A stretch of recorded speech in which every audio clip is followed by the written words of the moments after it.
Dia power.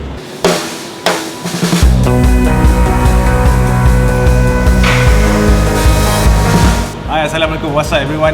Hari ni aku ada dekat Chill and Santai Cafe dekat Bangi Gateway ni. Aku buat apa dekat sini? Aku nak buka puasa sebenarnya. Menu yang pertama sekali aku nak try dekat sini ialah diorang punya combo western.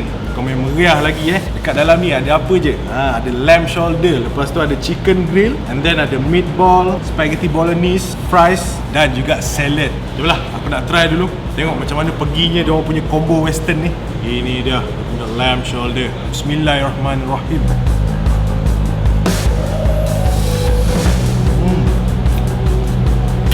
Dia power. Tak lihat langsung dia punya lamb ni. Aku nak celup sikit dengan dia punya sos black pepper ni. Punya sos black pepper ni yang pekat betul.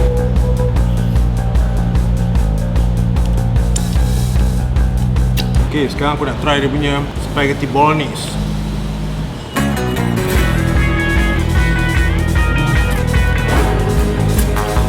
Dia punya spaghetti ni al dente. Lepas tu dia punya kuah bolognese ni very thick. Okay, pekat. Gila, aku memang enjoy gila.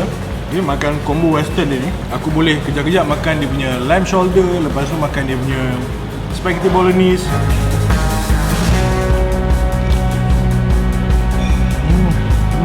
Siapa-siapa yang bercadang nak buka puasa dekat Chill and Santai Cafe dekat Bangi Gateway ni, korang jangan miss untuk order dia punya combo western ni. Okay, menu kedua yang aku nak try dekat sini ialah diorang punya nasi goreng kambing. Dihidangkan nasi goreng kambing ni sekali dengan diorang punya ropok ikan. Apa yang special ni pasal diorang punya nasi goreng kambing ni ialah kambing ni dia masak jadi kari dulu. Bila nak masak nasi goreng tu, barulah dia ambil kambing tu dimasukkan sekali sebagai ramuan. Berasap lagi ni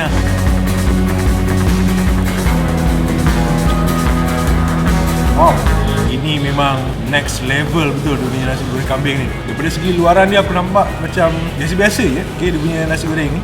Tapi bila dah makan, itu lain dia punya cerita dia. Punya rempah-rempah yang diorang dah buat kari kambing tadi tu, dia dah join sekali dengan rencah-rencah nasi goreng. Kambing dia tak ada bau hamis lagi Dia punya part-part lemak tu. Syadu gila weh.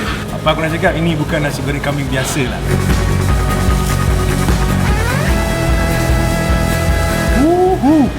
Padu gila. Untuk menu seterusnya aku cuba dia punya Teppanyaki Set. Yang ini merupakan gabungan antara seafood dan juga beef. Kat dalamnya ada pelbagai jenis seafood lah, antaranya ialah sotong, salmon dan juga udang. Set ini juga didatangkan sekali dengan Japanese rice, miso soup dan juga dengan dia punya garlic butter sauce.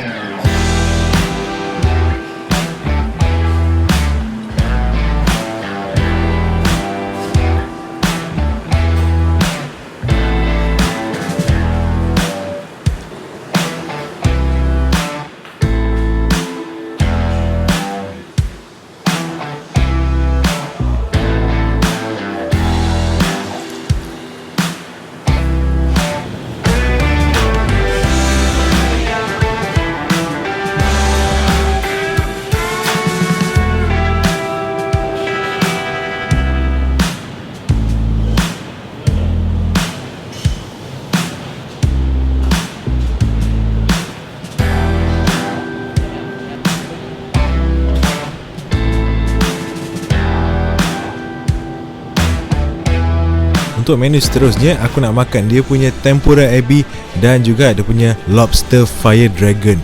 Canggih betul nama dia ni. Dan untuk hidangan ni mereka menggunakan baby lobster, bukan yang lobster yang besar tu. Dan aku nak makan dua hidangan tadi tu dengan strawberry smoothies dan juga teh ais cincau.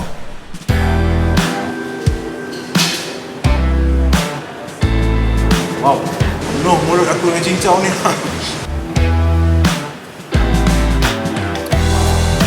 Yang ini menangkap jadi rasa masam, creamy, okay? Tapi yang bestnya diorang buat ni tak terlalu manis sangat. Yang tu bagus. Untuk hidangan ni mereka serve dengan 15 ekor udang segar dan korang boleh makan dengan dia punya special teriyaki sauce. Memang padu gila weh. Aku nak salute dekat chef yang masak Lobster Fire Dragon ni, sebab dia punya rasa dia memang tak jauh beza dengan hidangan yang ada dekat hotel 5 bintang.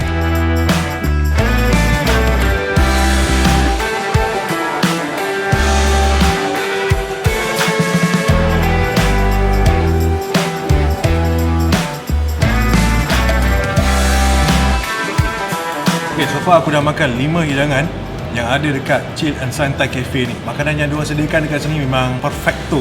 Okay, memang kena dengan selera aku. Dan hidangan yang paling favourite antara kelima-lima tadi tu ialah dia punya nasi goreng kambing. So siapa-siapa yang ada dekat kawasan Bangi ni ataupun yang berdekatan dengan Bangi, boleh datang berbuka puasa dekat Chill and Santai Cafe ni. Okay, aku rasa itu je yang aku nak sharekan dengan korang untuk video berbuka puasa kali ni. Dan kepada korang yang belum lagi subscribe YouTube channel Padu Studios, make sure korang subscribe dan juga jangan lupa untuk klik bell button yang dekat sebelah kanan tu. Okay guys, that's all for now. Thank you very much. See you guys in the next video.